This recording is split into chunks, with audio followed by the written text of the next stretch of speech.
The chamber design, right from the beginning, had to allow for the possibility of expansion, and it mainly revolves around removing the rear corridor and replacing that with a new row of desks to provide the 96 members. So the original design process bakes in sustainability right from the beginning. It brings natural light into the heart of the building, and even here in the chamber space, it's flooded with natural light from the top.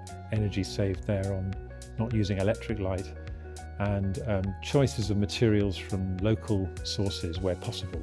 So the Welsh slate and the natural Welsh oak runs through many of the finishes in the building. The original chamber space was tiered in 3 levels, and so we actually flattened the floor, essentially making the space far more accessible than it was before.